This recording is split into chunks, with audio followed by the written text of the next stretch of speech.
Today we're going to do the initial oil change on the small block Chevy after the break-in, but before we do that, I want to show you a product that we're going to try out for the first time, see what happened with that oil. Let's check it out.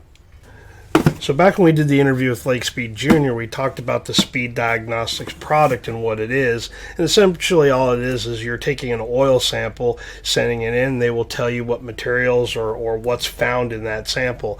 Why is that important? So you find dirt or fuel, meaning you've got maybe a carburetor issue or a fuel injector issue, something like that. Tin or lead showing a lot of bearing wear. That's certainly very important, especially on initial startup that we just did on the GMC truck. Water, antifreeze, so if you know you got a small little leak in there, that's important to know right off the bat. Aluminum to show piston wear. I looked at the reports online, the sample reports, and it looks pretty robust, so I'm really eager to see what this looks like. So let's crack this this kit open and see what's included in here. Obviously, they pay for the shipping back to them. That's kind of a cool deal. Inside of it, here's our little sample kit. So it says do not send the sample until you complete a form. I am assuming that means, and by the outside of the box I know that's the case. Yeah, so there's a serial number or sample ID number, so it tracks it back to your vehicle. Kind of a cool deal. Gives you a little bit of fill line there, what's going on. Let's take a look at the instructions, see what we have to do here. I'm assuming we have to do this when it's warm. Yeah. Yeah, within 10 minutes of using equipment. So I'm assuming they want a nice, warm, good, well-circulated sample. Pretty standard, I guess. The instructions are pretty clear. So all we're going to have to do is take a good sample out of there. I'm really eager to see this. Again, I paid for this kit for myself. It wasn't sent to me by Lake. We'll do a very, very thorough review of what I think of the product at the end of it. I'm assuming it takes, a few days to get over there. Where does this go back to? Yeah, Dover, Ohio. So I'm assuming that's the lab they use. The lab sends them the report. Then they throw it into the little sample or report that you get sent back to you. And then you'll kind of know what it looks like. So very, very eager to check this out. Again, this is the initial break-in on the truck. So this is going to be the heaviest, nastiest, most amount of wear that's going to occur. Now it's a hydraulic roller motor that I'm working on. If you had a flat tappet engine, I'm assuming this was it'll be much more aggressive on some of those materials, but it's certainly a conversation I'll have with Lake at some point to see what he says on the types of materials that he typically sees on a flat tappet or a roller break-in. I'll probably drop him an email, see if he can give me a little bit of insight on it. And that way I can tell you a little bit more about it. One little detail in this kit, which I certainly like, and I've seen this in a lot of manufacturers' product, is the RPM Act. Now, I know we've talked about this on this channel. You've probably seen hundreds of videos and articles and stuff like that. The RPM Act every single year has to go through a restart of the entire process. It's how our Congress works. It's a little unfortunate, but that RPM Act is still up in play. So certainly if you want to go check out that video, I'll leave a link up above to the video I did on it. It's certainly an important program. But anyway, I'm going to go get this fired up, and then we'll get a good sample out of it according to the instructions, get this sent off, and then we'll see how long it takes. I'm assuming it probably a week or so, maybe 10 days. I don't know. The website will tell us exactly how long, but let's go get a sample and get this thing mailed off. Okay, we're going to need to get this up to operating temperature. I'm going to let it idle for a few minutes, and that's pretty much it. I haven't driven this vehicle yet. We just did the initial break-in on the engine, so it's got about 20 to 30 minutes of time on it. A little bit of fast idle, nothing over around 1800 RPM. I think the max is what I had it at, but just did a really gentle break-in. It's a hydraulic roller. It's not really necessary, but I will still perform that anyway. a little bit modified for what you're going to do with a flat tappet engine. But really the important thing is here is this sample needs a really good warm condition. You don't want to drain it when it's really super hot, but you want to get it after it's kind of run through the entire engine, pick up anything that's going to pick up, see what it's naturally going to hold in the oil, and then, like I say, we're just going to drain it out of there and send the sample off. So let's get this thing fired up and get it up to operating temperature.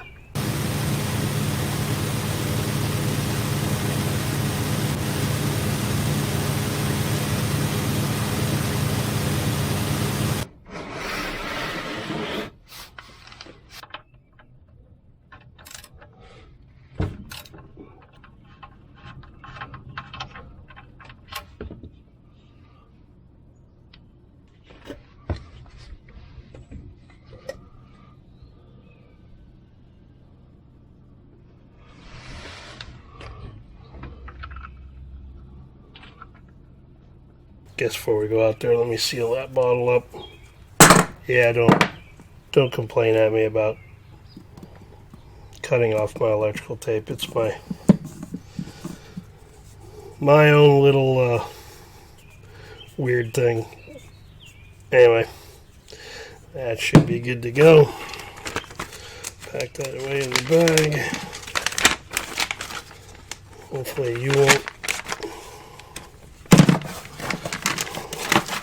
have any issues there, Mr. Sample.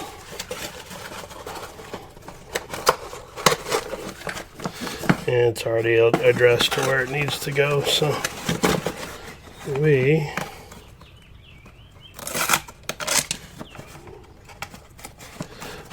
are good to go. Okay, we'll go to the SPEEDiagnostix website. There's a lab form link up here, or we can hit submit a sample, and it takes us to the sample page.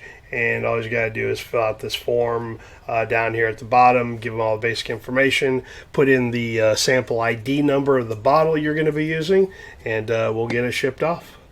All right, let's take a look at this. Unfortunately, I could not find my magnets, so I had to do a little redneck in here to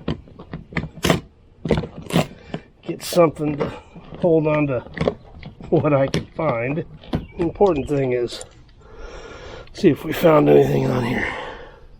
Got a little bit of something on there. Sludgy something or other. Don't feel any chunks, just kind of, I think it was going to be some normal break-in. So looks good, looks normal. I'm not what I'm looking for is chunks. I'm looking for stuff that's clearly metallic in nature, stuff that would make me think a gas or a bearing or rocker arm or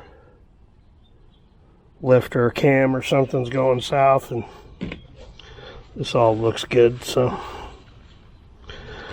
just a little crusty, normal.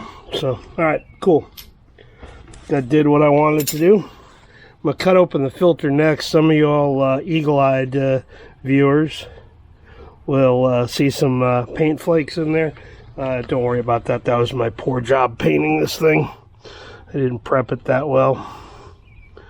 So we'll get this over onto the bench and get her cut open, and we'll see what she looks like on the inside.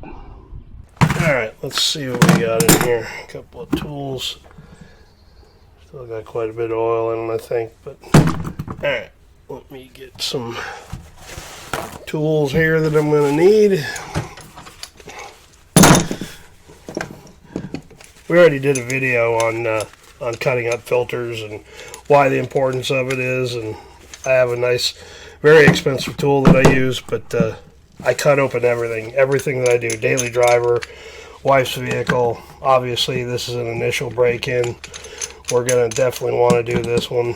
So it's an expensive tool, but over time you will use it enough to justify the expense of it. And quite honestly, I can't imagine doing a oil change without inspecting a filter just to see if anything got caught in there that you need to be aware of.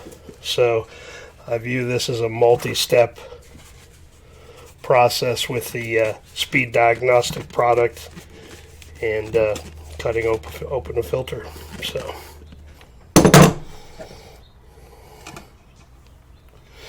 alright, okay, guess we're normal so far. Can run the magnet through here a little bit too. One thing I did notice is my piss poor painting job has found its way in there a little bit, or maybe it just came off there and it fell on there. Hopefully that's it. Get some of that oil drained off of here and we'll take a look at her. We're just looking for big, ugly, crusty, and I'm just seeing normal media in here, nothing really chunky. And then always a good idea to see if anything's smiling back at you with some reflective shiny nature. And it's pretty clear. I don't really see anything. The media on the Wix filters has changed a little bit, I think, too. They're a little more fibrous. I don't know, that's maybe the right word to say. But they've got a lot of fibers that stick out. I don't know how well you can see that in there, but it makes it look a little worse than what it is. So, you know, it's just the fibers of the media that are pulling apart as you spread them apart to, you know, look at the pleats here. So I noticed that over the last maybe couple of years they changed the media somehow, but okay, that doesn't look too bad. Get everything out of here. Now keep in mind too that any media or any material that came off the cup as you were cutting it could give you a little bit of a you know, could give you some metallic stuff in here. So what I usually like to do is usually throw the magnets in here, but since I can't find them, I'm just going to run the magnet through the cup before I dump it out of here, and should see just the sludgy, because like I said, this is the initial break-in. You're going to get material on there. You're going to get material every single time. There's nothing chunky. There's nothing really shiny. This is about as clean as it gets when it comes to cutting open a filter. So if you can feel anything, if you can see anything, then that's when you have an issue. Like that little thing sticking off there, that's just whatever tiny bit of media came off a bearing or cam or rocker arm or whatever is wearing. So if you can't feel it, I don't worry about it. So let's just take a quick run through the pan. Like I say, you have to be a little careful of the cup, because you will get some flaking off of that, so you have to just kind of watch that. So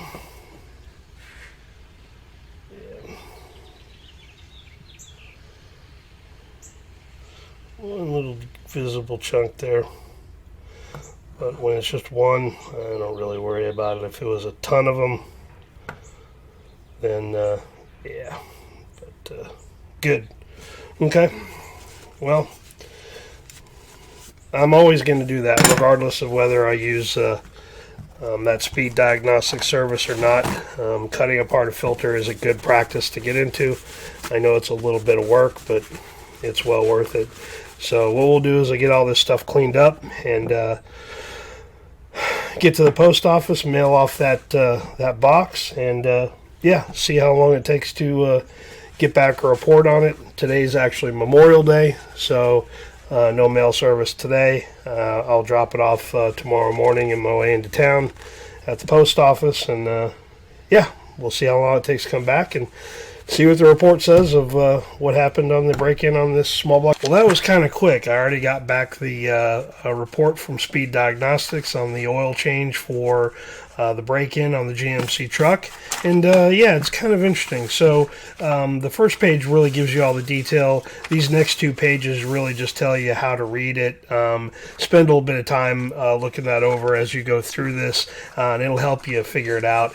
If not, I will leave a link above to the video that Lake did on the SPEEDiagnostix YouTube channel to tell you exactly how to read that and what all some of these little things mean, and give some examples of it. But I'm going to go over the report on the GMC real quick, and we'll just talk about how things turned out. So on the report here, you got 2 basic really sections here. You got the oil health section, you got the equipment health section, and what I really like about that is it breaks that down. It tells you what the oil did and how it's the condition it's in, and then the equipment health will tell you how it's wearing, how the if you've got any issues with the wear in it. Now, remember, this was the initial break-in on the truck, so some of these are going to be a little funky, or could be a little funky when we get down in here in the equipment side. So let's just quickly go over this. They give you a little color code chart here, and they say there's caution here.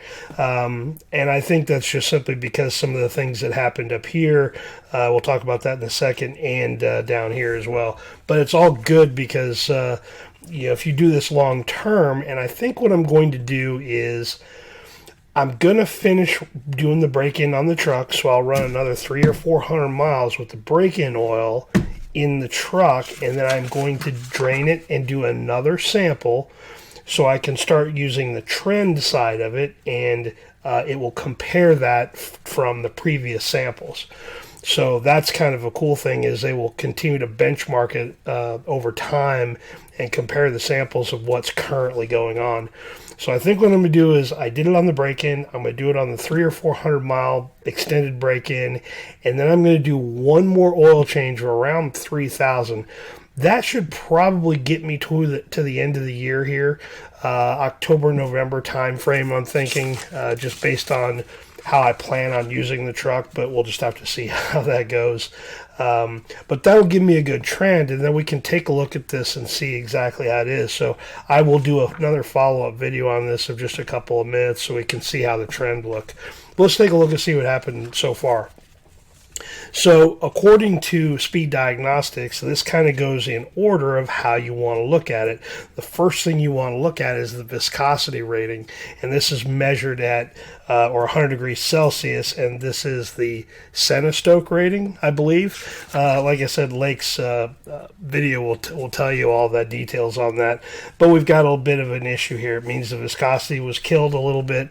I don't recall from watching that video what it's supposed to be, but again, if you reference back to the instruction sheet that they give you, it will help you figure that out. The next one's oxidation value, and this is how much oil life is left. If this number gets higher, and I believe what the number was around anywhere between 30 and 40, it's at the end of the life of the oil and it needs to be changed.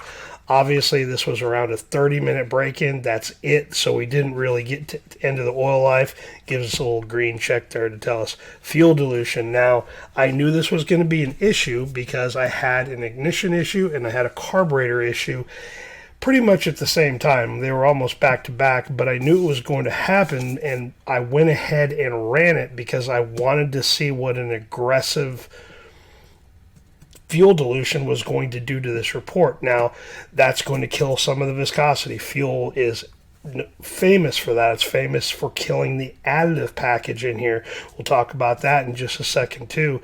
But apparently that was a big part of the reason why we have that caution, is because the fuel dilution was so high. You want that less than 2%, and that's what that number is. It's 2.71. So it's a little on the high side. I don't know what they consider to be really, really, really bad, but that was bad enough that they gave me a little bit of a caution to kind of be careful of. Take a look for a problem. I knew what the problem was. it was just something that was it happened. So no big deal. Water and glycol and potassium, those three things kind of indicate if you've got a head gasket blown, you've got a leaking intake manifold that's leaking coolant down into the engine. If any of these are positive, then you've got an issue. Potassium, I believe, is part of that. It's something that I have to kind of look back again. The silicone content, that is an anti-foam element, and it needs to be less than 20 parts per million. We're at 26, so that got the red X. Again, I know that one's a little bit of a confusing one because it's got, if you've got some dirt or contaminants in the engine, it will sometimes show up as the silicone, but I'm learning with this right along with you. I've never used this report before, so we'll get a little bit better with that as time goes along, but all of these, I think, are pretty much indicative of that really high fuel dissolution that we had because, like I said, I had a carburetor issue that I tried to work through, and instead of taking it off and stopping, I just went ahead and continued to go on with it because I wanted to see what a really bad result looked like. So I guess we got that. Last little section here is the additive package. So it will tell you what's left in the additive package. Obviously calcium and sodium, magnesium, those are all part of the detergent package that's in there. Those are fairly low because it's a break-in oil. It doesn't have a lot of detergent. So I think when I switch over to the GP1 oil, those numbers are going to be much higher. And they didn't really show any issue with that. I guess they would highlight that maybe in the previous sample results if any of these numbers were really bad based on the oil. Like I told them, I'm using the Driven 10W40, the break-in oil, and so that should indicate that there. Magnesium, phosphorus, zinc, those all look fairly good. The zinc number is fairly high there. Phosphorus is fairly high. The moly is a friction modifier, boron's friction modifier, and I guess those numbers are okay at that where it's at. Bottom side here on the test results for the equipment health, it'll just tell you if there's an issue. Because this was an initial break-in, I expected some of these to be a red X or higher, but apparently the only one that really got it was lead, and I'm assuming that's just bearings wearing in. So the next sample that we do with this is probably going to indicate a better wear there because it's already kind of broken in and worn in. So another nice thing too here at the bottom, they just give you a little bit of a comment down here, some recommendations. Viscosity is below grade because of the high fuel dilution. So we knew that was going to happen, and so I'm really pleased with this. It's kind of just a cool little snapshot of it. I'm going to keep this. It'll stay with the truck long term, whether I keep it forever or not. Whatever the case may be, because I want the next owner to kind of see that as well. So that's the plan. We will go through and do 2 more tests of these. Now, let's talk about the cost of this. That kit that we did, that included the bottle, the little baggie, the little prepaid shipping carton. Remember, that's covered in the cost too. So with shipping as high as it is these days and everything, that prepaid USPS package that they had in there was what, $10-12 now is what that costs. So it's all part of it. But that kit that I purchased was right at $70, and for what I got out of it, I'd say I'm pretty happy with it because now there's no guessing. Yes, I knew the fuel dilution was going to be high. Yes, I knew it was a break-in, so I was going to show some funky wear. But this tells me exactly what happened, exactly the condition that the oil's in when it came out, and what the condition of the engine is. So as we go through the life of this engine, I will probably periodically maybe do this once every couple of oil changes, something like that, or maybe at an odd time where I've got a funny... something happens with it, or I drive it in some, dirtier conditions, maybe some long haul stuff. I do plan on, because the truck has overdrive, I do plan on putting some pretty decent highway miles on it. So maybe I will do one after one of those really long trips where I've got a lot of highway miles, maybe some in town in the middle, and then some highway coming back, just to see what all of this looks like. But again, I'm pretty happy with this. I'm glad this program's out there. I've used oil sample analysis stuff in the past when I was in the military. They do that fairly frequently with equipment where they'll send an oil sample in. Exact same thing, to tell you the condition of the oil, to tell you the condition of the engine, and that way if anything shows up here on the engine side that's a little bit funky, or the additive package starts to wear out very quickly, it can tell you that there's a problem coming up, and the detergents and everything else are fighting like crazy to take care of the problem, and it could be an indication of an issue. So absolutely love this. It's been very cool to just have something like this to kind of graph out and see what's going on with the engine. So if you got any questions on this one, please don't hesitate, leave them down below. I would highly suggest going over to the SPEEDiagnostix YouTube channel. You can also find them at SPEEDiagnostix.com. Remember, there's just one D in there, so be careful when you go search that. And yeah, certainly Lake's very active over on that YouTube channel, so if you watch any of those videos over there or have any questions, he's usually pretty good about answering them pretty quickly. And if you leave them here on this channel, I'll try to get a good answer for you, because I'm learning this as well too. So again, very, very cool product. For what you pay for it, I think the value is pretty high, because really at the end of the day, if something goes wrong, I would rather start to know it now, or I can stop what I'm doing, figure out what the problem is. If it means tearing apart the engine, I'd rather save a $9,000 engine, rotating assembly, pistons and all that, than grenade something and have to start over. So $70 for and the prepaid shipping to get it back. Yeah, I think that's worth it. So anyway, I hope you guys got something out of this one. I appreciate you guys watching, and we'll catch you on the next one. We'll see you.